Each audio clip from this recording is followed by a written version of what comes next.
جو کچھ ہمارے پاس ہے اس کی خندہ پیشانی کے ساتھ قبول کرنا ہے۔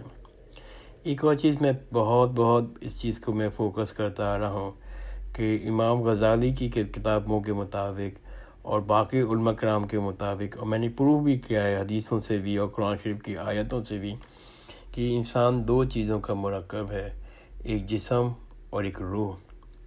جس طرح سے جسم کی تر و تازگی کے لیے، اس کو ہیلدی بنانے کے لیے آپ کو کھانا کھانا بہت ضروری ہے، آپ کو ایکسرسائز کرنا بہت ضروری ہے، آپ کو خوش رہنا بہت ضروری ہے، اور باقی آپ کے جسم کی ضروریات ہیں ان کا پورا ہونا ضروری ہے۔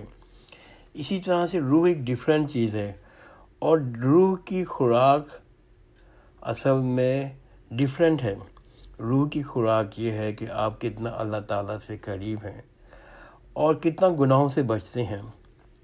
امام غزالی اس طرح سے وہ نقشہ کھینچتے ہیں کہ فرض کریں جیسے جسم ہے، جسم پہ ایک چوٹ لگی ہوئی ہے، فرض کریں پاؤں پہ زخم لگا ہوا ہے، اگر مسلسل اس چوٹ پر مارتے رہیں گے تو آپ کو بہت تکلیف ہوگی، اور اس تکلیف کی وجہ سے، خون بہنے کی وجہ سے آپ شاید بیمار پڑ جائیں اور ٹھیک ٹھاک مر بھی جائیں۔ اسی طرح سے جب آپ گناہ کرتے ہیں آپ کی روح پہ چوٹ لگتی ہے، اور اگر امام غزالی صاحب کہتے ہیں کہ اگر آپ کو معلوم ہو کہ ہر گناہ کرنے کے بعد روح کتنی چیختی ہے تو آپ کو اندازہ ہوگا کتنا پینفل پروسیس ہے روح کے لیے۔ جب آپ گناہ مسلسل کرتے رہتے ہیں، روح چیختی رہتی ہے، گناہ میں شمار ہے آپ کے اللہ تعالیٰ کی نافرمانیاں، گناہ میں شمار ہے لوگوں کے حق نہیں دینا، گناہ میں شمار ہے لوگوں کے ساتھ ظلم کرنا، ان سے بددعائیں لینا، ماں باپ کے حقوق ادا نہیں کرنا، بیوی کے حقوق ادا نہیں کرنا، بہن بھائیوں کے حقوق ادا نہیں کرنا، ان کی وراثت پہ قبضہ کر لینا، محلے کے ساتھ کرنا، حقوق اللہ کے ساتھ حقوق العباد کی بات بھی ہے۔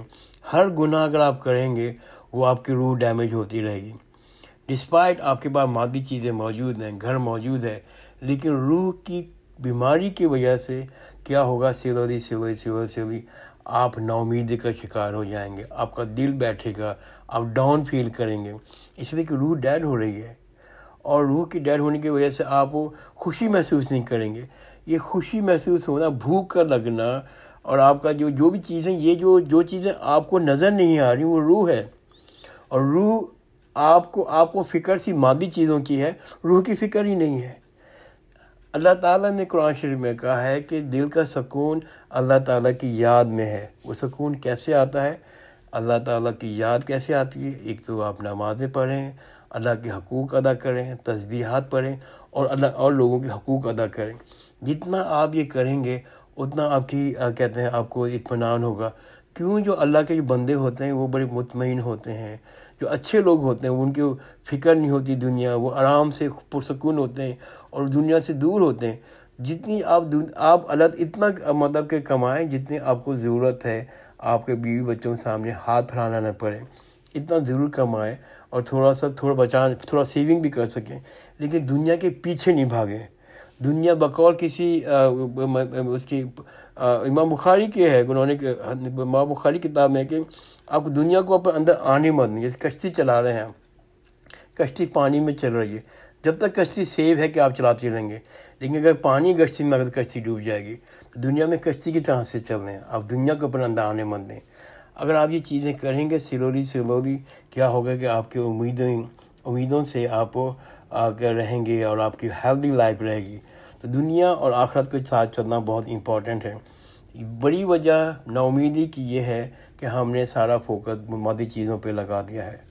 اور ایک اور چیز بھی جو تھی پہلے زمانے میں بھی، اب جیسے بہت سی وجہ ہیں، میں کوئی 3 مہینے سے بے روزگار ہوں، اور میرے خیال میں کوئی 100 کے قریب میں نے انٹرویو دے دیے ہوں گے، اور 7-8 جگہ میری کہتے ہیں آخری وقت میں جا کر انٹرویو بنا ہو جاتا ہے۔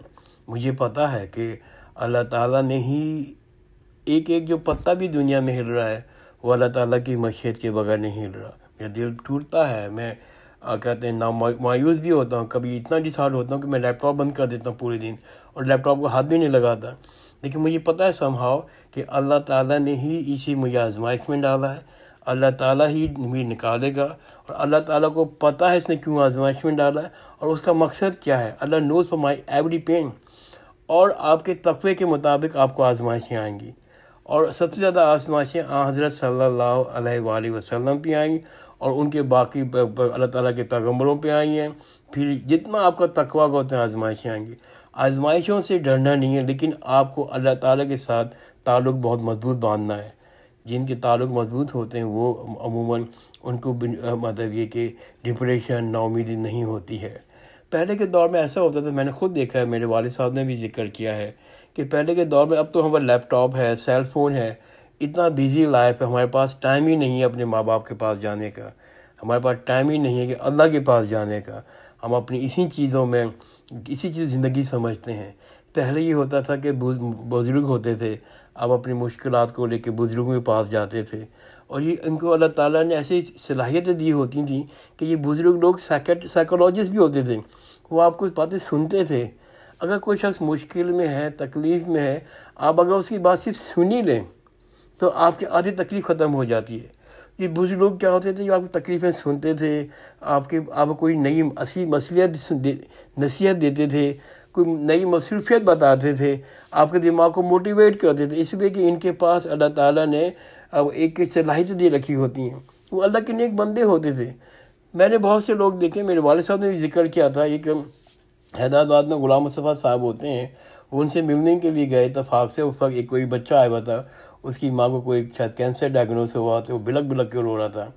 میرے والد صاحب ہوتے ہیں کہ وہ اللہ کا جو غلام مصطفیٰ صاحب بہت بڑے عالم دین ہیں، حیدرآباد میں وہ رہتے ہیں، اب تو انتقال کر گئے، وہ اللہ تعالیٰ ان کی مغفرت کرے اور ان کے درجات بلند کرے۔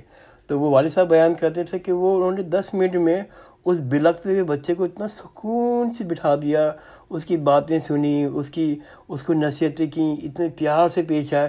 وہ جو بندہ تھا وہ 10 منٹ بالکل ریلیکس ہو گیا، اور اس کا پورا ڈائمنشن چینج ہو گیا، اس کی دماغ کو اس نے پلٹ کے رکھ دیا کہ کس طرح سے آگے دیکھو۔ تو ایسے دیکھ لگے موجود ہیں آج بھی ہمارے معاشرے میں۔ ہمیں ان لوگوں کے پاس جا کر بیٹھنے کی ضرورت ہے، اگر سے ان کے پاس جا کر بیٹھ جائیں تو آپ کو دل کو سکون مل جاتا ہے۔ امپورٹنٹ بات یہ ہے کہ آپ کو جتنا اپنے آپ کو بیلنس رکھنے کی کوشش کریں گے، مادی دنیا کے ساتھ اپنے اللہ تعالیٰ کے ساتھ تعلق جوڑیں گے، اتنا آپ کی زندگی میں ڈپریشن، نا امیدی اور اس قسم کی چیزیں نہیں آئیں گی۔ آخر میں سوشانت کا ایک مووی ہے پی کے، اس کا ایک ڈائلاگ ضرور میں شیئر کروں گا۔